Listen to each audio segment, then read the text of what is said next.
Good morning students. बेटे last lecture के अंदर हमने चैप्टर स्टार्ट किया था 10th इंडियन इकोनॉमी का, और नेम है इस चैप्टर का comparative development experiences of India and it's neighbours. तो इस चैप्टर के अंदर हमने इंट्रोडक्शन देखा था और साथ में इसके कुछ कॉमन स्ट्रैटेजीज जो थी तीनों कंट्रीज की वो हमें रीड की थी। तो आज का टॉपिक है हमारा डेमोग्राफिक इंडिकेटर्स। ऐसे कुछ इंडिकेटर्स हमने देखने हैं जो कि हमें डेवलपमेंट को शो करते हैं कि अलग अलग, ताकि हम उनके अंदर कंपैरिजन कर सके। तो कंपैरिजन किस तरीके से होता है, कुछ इंडिकेटर्स को लेके हम कंपैरिजन करते हैं कि तीनों कंट्रीज का जीडीपी कैसा है, तीनों कंट्री का जो डेमोग्राफिक प्रोफाइल है वो कैसा है, तीनों ही कंट्री में जो वर्कफोर्स का है रेट चल रहा है वो क्या है। तो ये कुछ ऐसे पॉइंट्स हैं जिसको हम रीड करते हैं तो हम तीनों के बीच में कंपैरिजन कर सकते हैं, तीनों कंट्री के बीच में। तो इसी तरह से कंपैरिजन्स के अंदर हम पढ़ रहे हैं डेमोग्राफिक इंडिकेटर। बेटे जैसा कि मैंने आपको बताया था लास्ट लेक्चर में भी कि इस चैप्टर के अंदर कुछ डेटा है जो हमें लर्न करना पड़ेगा, तो इसीलिए हम बुक से ही ये टॉपिक कवर करेंगे। तो डेमोग्राफिक इंडिकेटर्स पहले चेक करते हैं।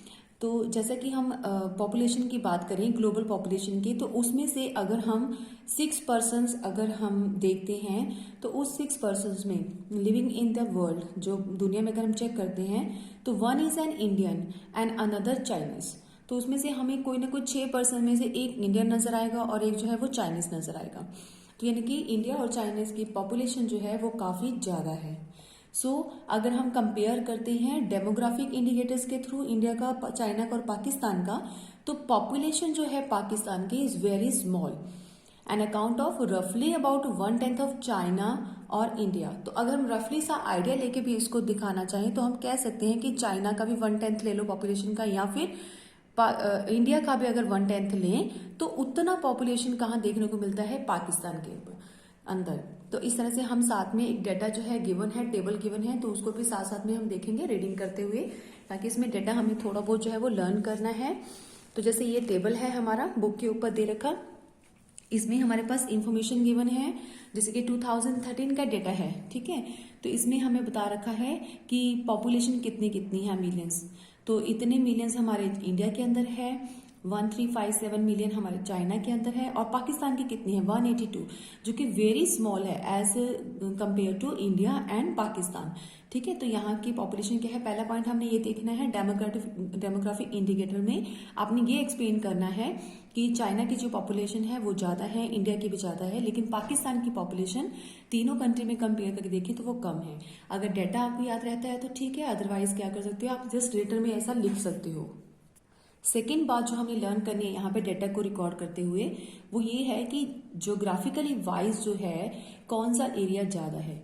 तो चाइना का जो एरिया है वो काफी लार्ज है। अगर ज्योग्राफिकली वाइज अगर हम चेक करें कि अगर एरिया कितना इसने कवर किया हुआ है, तो तीनों ही नेशंस में से कंपेयर करके लार्जेस्ट एरिया जो है वो लैंड किसके पास है, यानी कि एरिया किसके पास है, चाइना के पास है। इट्स डेंसिटी इज लोएस्ट, और उसकी जो डेंसिटी है वो काफी कम है। डेंसिटी का मतलब क्या होता है, जितना एरिया के अंदर जो पॉपुलेशन आपकी रह रही है, तो अगर हम उसको हम कैलकुलेट करते हैं तो हम कहते हैं कि जैसे 1 मीटर के एरिया पे कितनी पॉपुलेशन रहती है, राइट। तो उसको चेकआउट करके हमें समझ में आता है कि चाइना की पॉपुलेशन की डेंसिटी है वो कम है, ठीक है। जैसे कि हम इसके टेबल के ऊपर भी चलते हैं। इस टेबल में आपको साफ साफ नजर आ रहा है डेंसिटी पर स्क्वायर किलोमीटर, ठीक है। 1 किलोमीटर के एरिया में कितने लोग रहते हैं। अगर इंडिया में चेक करें तो उतने एरिया में 421 पीपल हमें मिलेंगे, चाइना में 145 पीपल हमें नजर आएंगे, और पाकिस्तान में 236।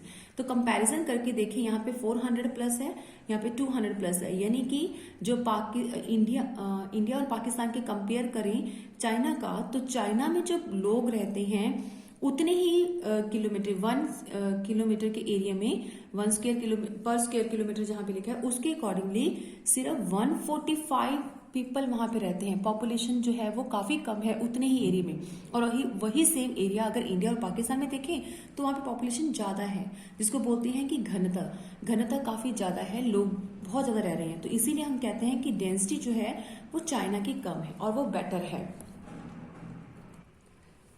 तो चाइना की जो डेंसिटी है वो कम होने का कारण क्या है, कि वहां पे उन्होंने वन चाइल्ड नॉर्म पॉलिसी जो थी वो स्टार्ट करी थी, चाइना के अंदर इंट्रोड्यूस किया था इस पॉलिसी को, जो कि 1970 के अंदर जो था वो स्टार्ट किया था। This is the major reason for low population growth, तो इसीलिए वहां पे पॉपुलेशन ग्रोथ जो है वो कम है। So they also state that this major led to decline in the sex ratio. तो इसी पॉलिसी ने, जो वन चाइल्ड पॉलिसी है, इस पॉलिसी के होते ही इसको कंटिन्यू करने के, जब यहाँ पे मेजर किया गया इस पॉलिसी को, तो इसे ये भी चेक किया कि जो सेक्स रेशियो है वहां की वो भी डिक्लाइन हो गई है। तो the proportions of female, sex ratio का मतलब हम यहाँ पे समझते हैं प्रोपोर्शंस ऑफ फीमेल पर 1000 मेल्स, यानी कि अगर 1000 मेल पर्सन है वहां पे, तो उसकी कंपेरेटिवली जो फीमेल पर्सन की प्रोपोर्शन है, रेशियो है, वो कितनी है, वो यानी कि कम नजर आएगी हमें। तो इसके लिए कहते हैं कि डिक्लाइन इन सेक्स रेशियो, जैसे कि टेबल हमें बता रहा है। सो फिर से हम तीनों कंट्रीज का कंपैरिजन करते हैं। पहला इंडिया का लिखा है नेम, फिर चाइना और फिर पाकिस्तान का।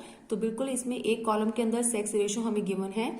तो यहाँ पे 1000 पीपल के पीछे 932 यानी कि 934 जो गर्ल्स हैं वो पैदा होती हैं।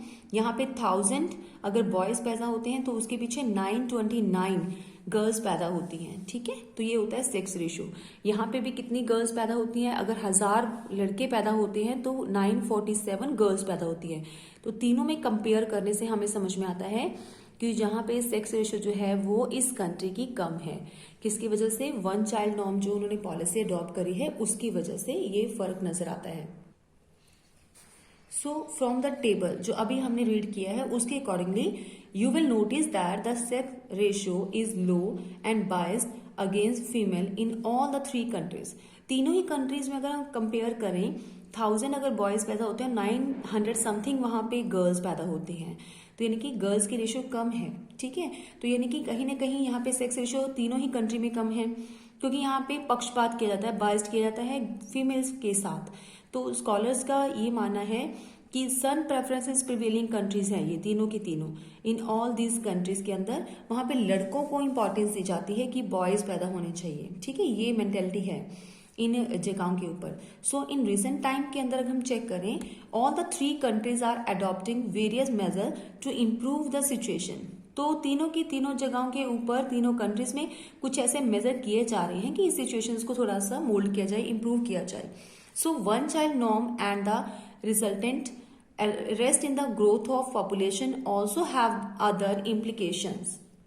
सो जो चाइना ने वन चाइल्ड नॉर्म जो है स्टार्ट किया था, तो उसके रिजल्ट से और भी जो रिजल्ट उन्होंने निकाले हैं अलग अलग, तो उसे ये एक बेनिफिट हुआ कि जो ग्रोथ पॉपुलेशन है उसको थोड़ा सा कम किया गया, उसको रेस्ट कर लिया गया, यानी कि थोड़ा सा कवर में कर लिया गया। So for instance after few decades, कुछ दहाके बाद, यानी कि कुछ सालों के बाद, चाइना के अंदर there will be more elderly people in proportion to young people.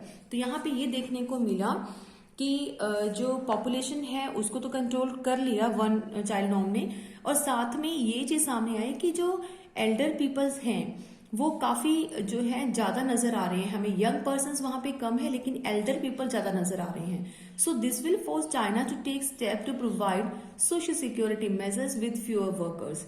तो यहाँ पे कुछ ऐसा सोशल सिक्योरिटी मेजर करने की जरूरत थी चाइना को, तो इसीलिए कुछ ताकि चेंजेस कर सके, कुछ मेजर्स किया विद फ्यूअर वर्कर्स। तो कुछ लोगों के साथ इसको स्टार्टिंग करके देखा कि कुछ नया जो है वो पॉलिसी जो अपनाई है, वो पहला वो स्टेप धीरे धीरे करना शुरू किया, और एट लास्ट क्या हुआ? So this led China to allow couple to have 2 children. तो इसी तरीके से ये जो स्टेप मेजर्स किया गया था, कुछ नया स्टेप चलाया गया ताकि वहां पे यंग जो है लोग वो कम नजर आते हैं, एल्डर्स पर्सन जो है उनकी गिनती जो है बढ़ रही है। तो उन्होंने कपल को अलाउ कर दिया कि वो जो है 2 चिल्ड्रन जो है वो पैदा कर सकते हैं। ठीक है, तो ये स्टेप चाइना को लेना पड़ा। और अनदर पॉइंट है, the fertility rate is also low in China and very high in Pakistan. तो फर्टिलिटी रेट क्या होता है कि जिस स्पीड से जो है मदर्स बच्चे पैदा करती हैं, तो उनकी यहाँ पे देखते हैं कि एक मदर कितने बच्चे पैदा करती है, तो ये जो रेशियो होते हैं उसको फर्टिलिटी रेट कहते हैं। चाइना के अंदर जो है ये रेशियो कम है, लेकिन पाकिस्तान में ये चीज बहुत ही ज्यादा है, यानी कि एक लेडी जो है वो कई बच्चे पैदा कर देती है पाकिस्तान की डेटा के अकॉर्डिंगली। तो urbanization is high in both Pakistan and China, पर अर्बनाइजेशन अगर हम चेक करें कि जो एरिया है उसमें ये चीज़ काफ़ी हाई है। अर्बनाइजेशन इज हाई पाकिस्तान के अंदर भी और चाइना के अंदर भी विद इंडिया, यानी कि पॉपुलेशन अर्बनाइजेशन के अंदर ज़्यादा रहती है दोनों ही कंट्री में। Having 32% of the people living in urban area, यानी कि अर्बन एरिया में जब हम बात करें 32% की जो पॉपुलेशन है वो रहती है। ठीक है, तो एक बार टेबल के ऊपर चलते हैं। सो ये दोनों डेटा जो हमने रीड किए हैं फर्टिलिटी रेट और अर्बनाइजेशन, तो पहला हमने डेटा में किसको लिया था बेटे, इंडिया, उसके बाद हम नेम ले रहे हैं चाइना का और उसके बाद पाकिस्तान, यानी कि इंडिया के डेटा चेक करते हैं तो यहाँ पे फर्टिलिटी रेट है 2.6 और चाइना में 1.6 और पाकिस्तान में उससे भी ज्यादा 3.3, यानी कि सबसे कम जो है वो फर्टिलिटी रेट चाइना के अंदर है, उसके बाद इंडिया में और उसके बाद पाकिस्तान में। सेम अर्बनाइजेशन में देखें तो यहाँ पे चाइना के अंदर और पाकिस्तान में ज्यादातर अर्बनाइजेशन में काफी लोग रहते हैं, 32% की पॉपुलेशन यहाँ पे रहती है, लेकिन इंडिया में थोड़ा सा कंपेयर करें कम है, इवन कि पाकिस्तान से भी कम जो है वो हमें यहाँ पे रेट नजर आता है, रेशियो नजर आती है जो कि अर्बनाइजेशन के अंदर रहते हैं। सो बेटे ये सारा जो है इसको हम डेमोग्राफिक इंडिकेटर के अंदर देखते हैं। तो अगर आपको ये क्वेश्चन आता है तो आपने स्टेप वाइज यहाँ पे लिखना है डेमोग्राफिक इंडिकेटर्स के अंदर क्या क्या चीज हमने मेंशन करनी है, पहले आप वो बताओगे, उसके बाद स्टेप वाइज उसको लेके चलते हो। आप इसमें से जो डेटा इजीली लर्न कर सकते हो उसको लिख सकते हो, कोई एक या दो आपको लिखने आ जाए इजीली, जैसे फर्टिलिटी रेशियो आपको लर्न करना आसान है, ये रेशियो लर्न करना आसान है, तो जिसकी अमाउंट कम है आप उन कुछ डेटास को आप लर्न करके रखेंगे, माइंड के रखेंगे। जैसे 2013 का ले लिया तो आप किसी भी ईयर का यहाँ पे ले सकते हो, अगर आपको कोई और लेटेस्ट मिलता है तो आप उसका डेटा लर्न कर सकते हो। ठीक है, तो कुछ आइटम आपको लर्न करके रखनी, ज्यादा नहीं होता तो आपको इतना पता होना चाहिए कंपेयर करके किसका कम है किसका ज्यादा है, जैसे डेंसिटी रेशियो किसकी कम है, सेक्स रेशियो किसकी लो है किसी की ज्यादा है, तो इतना आपको जो है लैंग्वेज में अपनी में बना के क्वेश्चंस को अटेम्प्ट करना है, लिखना है। तो डेमोग्राफिक को पहले क्या लिखोगे, पॉपुलेशन क्या क्या है, पहला पॉइंट आप बना दोगे। अब इसको स्टेप वाइज लेके चल सकते हो, कैसे मैं अभी आपको बताती हूँ। जैसे यहाँ पे डेमोग्राफिक इंडिकेटर्स हैं तो आप स्टेप वाइज लेके चलोगे कि तीनों जगहों की पॉपुलेशन के बारे में आपने बता दिया कि कितनी कितनी है, डेटा लर्न है तो ठीक है, अदरवाइज आप इसको अपनी लैंग्वेज में लिख सकते हो किसकी ज्यादा किसकी कम। पहला स्टेप हमने क्या बनाया, पॉपुलेशन का। दूसरा आप बना सकते हो ग्रोथ रेट ऑफ पॉपुलेशन, किसकी इंक्रीज हो रही है किसकी कम हो रही है, तो वन चाइल्ड पॉलिसी को बीच में आप एक्सप्लेन करोगे। उसके बाद आता है डेंसिटी किसकी कंट्री की कितनी है, फिर सेक्स रेशियो आप साथ में बताओगे, उसके बाद फर्टिलिटी रेट के बारे में एक्सप्लेन करोगे और लास्ट में अर्बनाइजेशन। ये सारे के सारे पॉइंट से आपका कंप्लीट बन जाता है क्वेश्चन कि अगर आपको कंपेयर करने के लिए बोला जाए तीनों कंट्री का डेमोग्राफिक इंडिकेटर्स या डेमोग्राफिक प्रोफाइल को आपने यहाँ पे कंपेयर करना है, तो इस तरह के पॉइंट्स बना के आप इस क्वेश्चन को अटेम्प्ट करोगे। ओके बेटे, सो बेटे दूसरा टॉपिक है आज का gross domestic product and sectors. तो दूसरा कंपेयर हम कैसे करेंगे, कंपैरिजन होता है कि जीडीपी के बारे में कंपैरिजन करना है तीनों कंट्रीज की कैसा चल रहा है, ठीक है, और उसके बाद में हम करेंगे सेक्टर वाइज क्या परफॉर्मेंस है तीनों कंट्री की। तो जीडीपी वाइज हम चेक करते हैं, जैसे कि हम यहाँ पे देख रहे हैं कि one of the much talked issue around the world about China is it's growth of GDP. तो नॉर्मली जो टॉकिंग में आता है एक टॉपिक जो नॉर्मली डिस्कस में आता है कि ग्रोथ रेट क्या है चाइना का, ठीक है, क्योंकि हमें पता है ना कि चाइना के प्रोडक्ट्स जो है काफी बिकते हैं, एक्सपोर्ट होते हैं, बाहर की कंट्री में एक्सपोर्ट होते हैं, तो नॉर्मली यहाँ पे जीडीपी का कंसर्न जो है वो बना रहता है। तो इसको हम रीड करते हैं तो चेक करते हैं कि चाइना का जो है जीडीपी क्या है।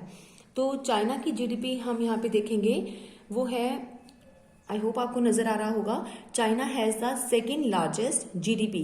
तो यहाँ पे सेकेंड लार्जेस्ट जीडीपी ऑफ $19.8, आपको लेटेस्ट डेटा यहाँ पे याद करना है, 19.8 ट्रिलियन, वेयर एज इंडिया की जीडीपी जो है वो है 8.07 ट्रिलियन, और जो पाकिस्तान का है जीडीपी वो है 0.94 ट्रिलियन। यानी कि यहाँ पे जो डेटा हम देख रहे हैं जीडीपी का, इतना डेटा आपको लर्न करना ही करना है, ठीक है, जो आपको यहाँ पे लिख के दिखाया है कि जो सेकेंड लार्जेस्ट जीडीपी, यानी कि पूरे वर्ल्ड में अगर हम चेक करते हैं तो सेकंड नंबर पर इसकी जीडीपी हमें देखने को मिलती है। जीडीपी का मतलब इनकम, नेशनल इनकम भी हम कह सकते हैं। तो इसकी इनकम काफी अच्छी है, किसकी, चाइना की, जो हमने रीड किया है डेटा के अकॉर्डिंगली। फिर उससे कम जो है इनकम वो इंडिया की है 8.07 ट्रिलियन, उससे कम जो है हमें पाकिस्तान में देखने को मिलती है, ठीक है। तो इसलिए हम यहाँ पे कह सकते हैं कि सबसे बेटर जो है वो किसकी जीडीपी हमें नजर आती है, वो चाइना की, ठीक है। तो आपको अगर क्वेश्चन आता तो पहले आप इसको बताओगे कितना जीडीपी यानी कितना ग्रोथ जो है, इतने ट्रिलियन जो है वो चाइना का है फिर उसके बाद पाकिस्तान, उसके बाद इंडिया, जितना भी है तीनों का आप लिख दोगे, ठीक है, क्वेश्चन के अंदर। उसके बाद आता है when many developed countries were finding it difficult. तो अब इसी को हम आगे लेके चलते हैं, कुछ हमें और भी लिखना है कि नॉर्मली क्या है कि ज्यादातर जो कंट्रीज है उनको जीडीपी बढ़ाना मुश्किल लगता है। नॉर्मली सभी कंट्रीज के अंदर ग्रोथ रेट जो है वो 5% ही होता है इंक्रीज, ठीक है, उसको कोशिश करते हैं उसको मेंटेन करने की कि 5% ग्रोथ रेट बना रहे। लेकिन चाइना में क्या देखने को मिलता है, डबल डिजिट ग्रोथ हमें देखने को मिलती है, मोर देन 2 डिकेड्स। 2 डिकेड्स मतलब 1 डिकेड का मतलब होता है 10 ईयर्स, और 2 डिकेड्स मतलब 20 ईयर से हमें ये चीज देखने को मिल रही है कि डबल डिजिट का डाटा जो है उसके अकॉर्डिंगली जीडीपी हमें प्रोड्यूस होती हुई नजर आ रही है, जीडीपी मिल रही है चाइना के अंदर। आपको मैं टेबल के साथ साथ समझा रही हूँ इस पॉइंट को। जैसे कि 80s आपकी बुक में जहाँ पे इस चैप्टर के अंदर नॉर्मल डाटा जो है 1980s का दे रखा है, आपको इसी तरीके से आपको लर्न करना है।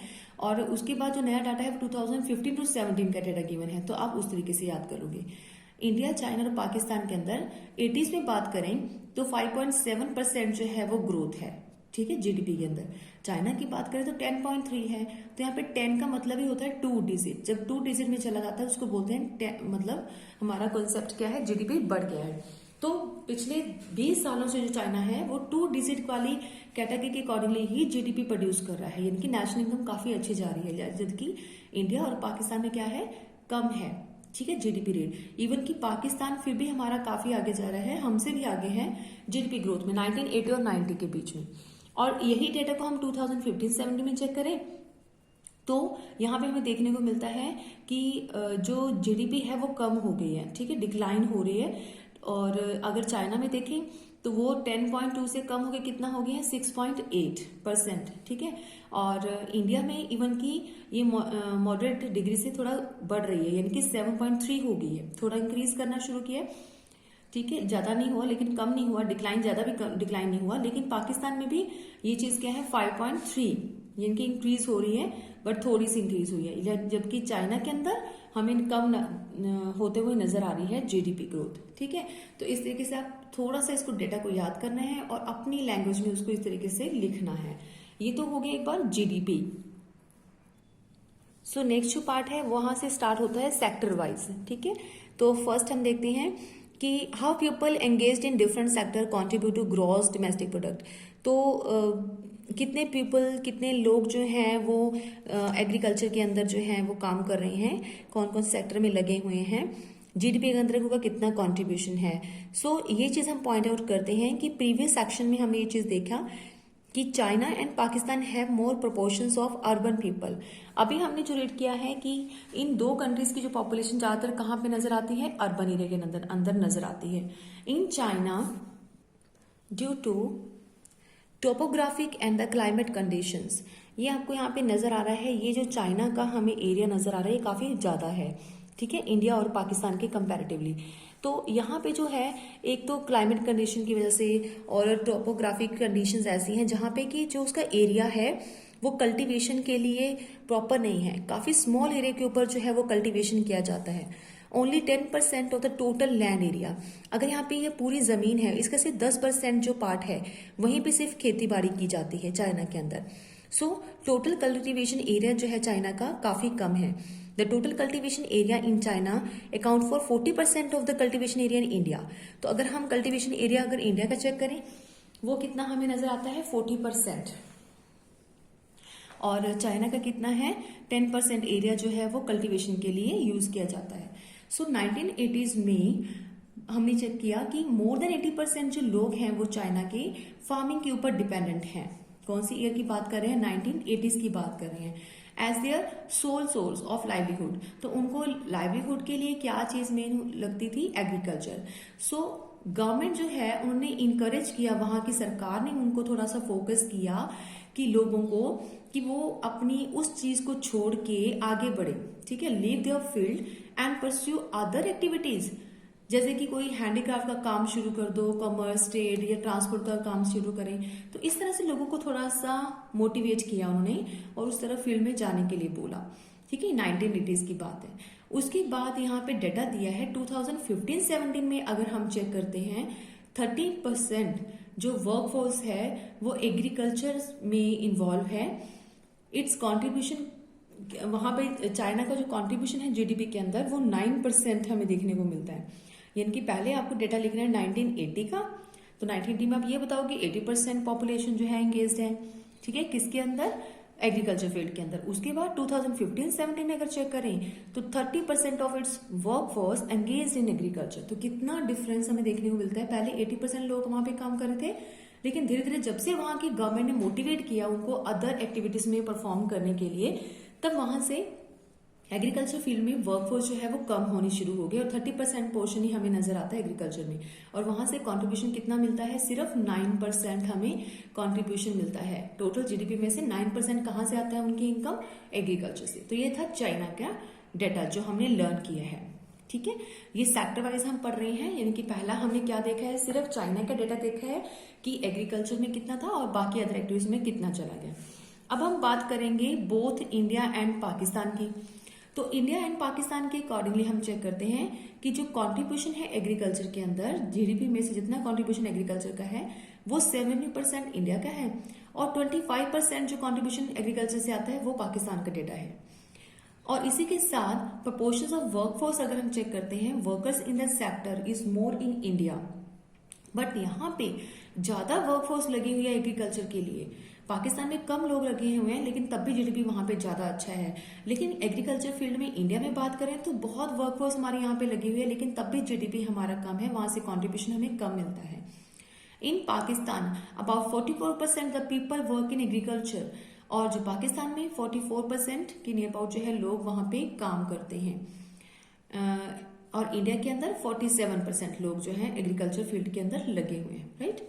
सो यहाँ पे हम थोड़ा सा टेबल के ऊपर भी चलते हैं, क्योंकि ये डेटा बेटे बहुत इंपॉर्टेंट है। सेक्टर वाइज आपको लर्न करना ही पड़ेगा, थोड़ा थोड़ा करके आप इसके डेटा को लर्न करोगे। हम टेबल के ऊपर चलते हैं जितना अभी तक हमने डिस्कस किया है। सो एक चीज तो हमने ये लर्न की है कि एग्रीकल्चर में कितने लोग काम करते हैं। 70% इंडिया की पॉपुलेशन काम करती है एग्रीकल्चर फील्ड में, 9% लोग जो हैं वो चाइना के काम करते हैं, 25% पाकिस्तान के, राइट। ये 2015 और 17 की ही बातें कर रहे हैं हम। और इसके अलावा अभी हमने सिर्फ एग्रीकल्चर पोर्शन को देखा है, और साथ में हम ये भी पढ़ रहे हैं कि उस एरिया में ये तो था कि यहाँ पे जीडीपी आता है, लोग नहीं लगे हुए हैं, जीडीपी इतना कंट्रीब्यूट होता है। 25% जीडीपी का हिस्सा एग्रीकल्चर से यहाँ पे आता है, और पाकिस्तान में 9% हिस्सा आता है जीडीपी में, और 70% पोर्शन जीडीपी में किसका आता है, इंडिया का, राइट। तो जीडीपी के अकॉर्डिंगली अगर वर्कफोर्स की बात चेक करते हैं तो चाइना में जो लोग हैं वो 70.5% जो है लोग वो काम कर रहे हैं किसके अंदर, एग्रीकल्चर फील्ड के अंदर। काफी कम लोग जो है वहां पे अभी अपना कंट्रीब्यूशन दे रहे हैं, ठीक है। और इंडिया में 42.7% लोग काम कर रहे हैं। आपको लेटेस्ट डेटा ही लर्न करना है 2015-17 का, जो हमने यहाँ पे मेंशन किया है। पॉपुलेशन पाकिस्तान में कितनी है, अगर वर्कफोर्स चेक करें तो वहां पे 42% जो लोग हैं पाकिस्तान में एग्रीकल्चर फील्ड के ऊपर काम करते हैं, राइट। सो इसी के साथ हम अदर सेक्टर्स को भी देखते हैं। अभी हमने एग्रीकल्चर सेक्टर को देखा है तीनों कंट्रीज के अकॉर्डिंगली। अब हम डेटा चेक करते हैं। The industry and the service sector has less proportions of workforce. अगर हम इन दो जो जगहों की बात करते हैं, दोनों सेक्टर की बात करते हैं, तो वहां पे वर्कफोर्स जो है, लोग जो है वो कम काम करते हैं, less proportions of workforce, but contribute more in terms of output. लेकिन आउटपुट में उनका कॉन्ट्रीब्यूशन ज्यादा है। आउटपुट मीन्स जीडीपी, लेकिन जीडीपी के अंदर कंट्रीब्यूशन बहुत ज्यादा देखने को मिलता है, राइट। चाइना के अंदर manufacturing sector, service sector, manufacturing मतलब इंडस्ट्री, और सर्विस सेक्टर दोनों का कंट्रीब्यूशन काफी ज्यादा हमें देखने को मिलता है जीडीपी के अंदर। कितना, 43% जो है वो हमें मैन्युफैक्चरिंग सेक्टर से मिलता है कंट्रीब्यूशन, चाइना की बात करें बेटे, और 48% कहां से मिलता है, सर्विस सेक्टर में respectively. And whereas India और पाकिस्तान में अगर हम चेक करते हैं तो वहां पे मैन्युफैक्चरिंग सेक्टर इतना डेवलप नहीं हुआ, लेकिन सर्विस सेक्टर का जो पार्ट है उसमें से जीडीपी का 50% जीडीपी हमें कहां से मिलती है, सर्विस सेक्टर से मिल जाती है। यानी कि service sector which contribute the highest by more than 50% of GDP. तो इंडिया की जो जीडीपी आ रही है तो उसका 50% हमें सर्विस से मिलता है। सेम पाकिस्तान के भी यही है, ठीक है। तो ये डेटा हम ऊपर एक बार फिर से देखते हैं टेबल के ऊपर। सो बेटा यहाँ पे इंडस्ट्री सेक्टर और सर्विस की बात हमने कंबाइन करी है। तो इंडस्ट्रीज की चेक करें तो इंडिया में सिर्फ 30% जो कंट्रीब्यूशन है वो कहाँ से आता है, इंडस्ट्री से आता है। यानी कि अगर हम सर्विस की बात करें तो वहां से 53% का जीडीपी हमें आता है, राइट। और चाइना के अंदर तो ये दोनों ही ठीक है, 43% उनको इंडस्ट्रीज में से मिलता है, 48% उनको सर्विस में प्रोडक्शन मिल जाता है, इनकम मिल जाती है। पाकिस्तान में 21% जो है मैन्युफैक्चरिंग से मिलता है, इंडस्ट्री से, और 54% उसको कहाँ से मिलता है, सर्विस से। तो ये इनका डेटा है। अगर वर्कफोर्स चेक करें तो यहाँ पे वर्कफोर्स कितनी लगी हुई है इन दोनों ही सेक्टर के अंदर। पाकिस्तान के अंदर, इंडिया के अंदर जो वर्कफोर्स है नियर अबाउट 24% जो है लोग वर्कफोर्स जो है वो यहाँ पे काम करते हैं इंडस्ट्रीज में, और सर्विस में 28% काम कर रहे हैं। लेकिन चाइना के अंदर 30% लोग काम करते हैं इंडस्ट्रीज में, 39% सर्विस में लगे हुए हैं। पाकिस्तान में 27% लोग जो है वो काम करते हैं, वर्कफोर्स कहाँ पे है, इंडस्ट्रीज में, और सर्विस में कितनी है, 42। तो हम कंपेयर करके बता सकते हैं, इंडिया और पाकिस्तान में हमने चेक किया, यहाँ पे 24% मैन्युफैक्चरिंग में लगे हैं, यहाँ पे 27, लेकिन इनके कंपैरेटिवली जो सर्विस सेक्टर है वो काफी मूव कर रहा है। इवन कि पाकिस्तान का सर्विस सेक्टर भी बहुत अच्छा आगे जा रहा है, ठीक है। लेकिन यहाँ पे भी अगर हम चाइना की बात करें तो चाइना में वर्कफोर्स जो है ऑलमोस्ट सेम जैसे ही है, इवन कि वहां से होने वाला आउटपुट या प्रोडक्शन भी ऑलमोस्ट सेम है, यानी कि दोनों ही सेक्टर जो है काफी अच्छे से ग्रो कर रहे हैं चाइना के अंदर। और अगर इंडिया और पाकिस्तान में देखें, वहां पे सर्विस सेक्टर जो है अच्छे से ग्रो कर रहा है, वहां पे आउटपुट भी ज्यादा आ रही है, और वहां पे काम में लोग भी ज्यादा लगे हुए हैं, ठीक है, इस एरिया के अंदर। बट यहाँ पे एग्रीकल्चर के अंदर लोग अभी भी ज्यादा हैं इंडिया में, जो कि कंट्रीब्यूशन जो है वो कम देते हैं। कंट्रीब्यूशन सिर्फ जीडीपी में 17% है, इनकम इतनी कम आ रही है, लेकिन लोग अभी भी वहीं पे डिपेंडेंट हैं एग्रीकल्चर फील्ड के अंदर। तो इस तरह से कंपैरिजन करके आपको बताना है इंडिविजुअली अपनी ही कंट्री का भी, और साथ में किसी और कंट्री के साथ कंपेयर करके बताते हो तो उसको भी अपनी लैंग्वेज में किस तरह से भी आप उसको एक्सप्लेन कर सकते हो। सो इसके साथ हम और अदर कुछ मैटर है वो रीड करते हैं। नॉर्मल कॉस्ट डेवलपमेंट का अगर हम चेक करते हैं तो कंट्रीज पहले क्या करती है कि अपनी एम्प्लॉयमेंट शिफ्ट करती है, यानी कि जीडीपी भी वो शिफ्ट किया जाता है, कहाँ से, एग्रीकल्चर से मैन्युफैक्चरिंग में लेके जाते हैं। फिर अगर और डेवलप करना होता है हमें तो फिर हम सर्विस सेक्टर में जाते हैं। यानी कि जब भी कोई कंट्री डेवलप होती है, हमने पहले भी इस टॉपिक को रीड किया है, तो इसका मतलब एग्रीकल्चर उसका अच्छा चल रहा है, सॉरी इंडस्ट्रियल फैक्टर उसका अच्छा चल रहा है, और साथ में सर्विस सेक्टर भी अच्छा चल रहा है, तो उसमें डिक्लाइन किस में देखने को मिलेगा, एग्रीकल्चर से, क्योंकि बहुत सारी वर्कफोर्स जो है यहाँ इस सेक्टर से निकल के सर्विस सेक्टर में या मैन्युफैक्चरिंग में जाती है। So the proportions of workforce engaged in the manufacturing in India. अब हम मैन्युफैक्चरिंग में बात कर रहे थे ना, तो मैन्युफैक्चरिंग में कितने लोग काम कर रहे हैं यहाँ पे, तो यह डेटा पुराना है, हमने अभी लर्न करा है 30। तो 30% जो लोग हैं वो इंडिया में मैन्युफैक्चरिंग में लगे हुए हैं, और 21% कहाँ पे लगे हुए हैं, पाकिस्तान में लगे हुए हैं, ठीक है। So in both India and Pakistan the service sector is emerging as a major player of development. तो सर्विस सेक्टर हमने ऊपर देखा है कि ज्यादा अच्छा प्ले कर रहा है इन दोनों ही कंट्रीज में, जबकि कॉन्ट्रीब्यूशन मोर टू जीडीपी, और यहीं से इनका कॉन्ट्रीब्यूशन भी ज्यादा आ रहा है, ठीक है। And the same time emerges as the prospective employers. और उसी तरह से हमें यहाँ पे वर्कफोर्स चेक करी तो वो भी हमें इसी सेक्टर में क्या दिख रही है, ज्यादा मूव करते हुए नजर आ रही है इंडिया एंड पाकिस्तान के टेबल के accordingly, right. So in last 20 decades, यानी कि 20 सालों के बाद अगर हम चेक करते हैं, 20 सालों से जो ग्रोथ है एग्रीकल्चर सेक्टर की, which employs the largest proportion of workforce in all the 3 countries. तीनों ही कंट्री में ज्यादा प्रपोर्शन जो है लोगों का वो कहाँ नजर आता है, एग्रीकल्चर फील्ड में ही नजर आता है हमें। अब क्या है, वहां पे हैज डिक्लाइन, वो हमें कम नजर आना शुरू हो गया है। इंडस्ट्रियल सेक्टर जो है, China has maintain a double digit growth, तो उसमें चाइना ने तो डबल डिजिट ग्रोथ जो है वो प्रोडक्शन देना शुरू कर दी है, वेयर एज इंडिया और पाकिस्तान ग्रोथ जो है वो अभी भी हमें क्या दिख रही है, थोड़ा सा हैज डिक्लाइन, वो अभी भी कम नजर आ रहा है। Thus, China growth in mainly contributed by the manufacturing sector। तो चाइना की जो ग्रोथ हमें नजर आती है वो ज्यादातर हमें किसकी वजह से नजर आती है, इंडस्ट्रियल सेक्टर की वजह से, और India growth is service sector. और जो इंडिया में ग्रोथ नजर आती है वो साफ पता चलता है कि सर्विस सेक्टर्स में। जब आपका टॉपिक एंड होता है तो उसमें ये थोड़ा सा कंक्लूजन के तौर पे आपको इतना लिखना पड़ेगा, ठीक है। ज्यादातर कंट्रीब्यूशन जो है चाइना के अंदर कितनी इनकम कहाँ से आती है, मैन्युफैक्चरिंग फील्ड की वजह से, और इंडिया में सर्विस सेक्टर की वजह से।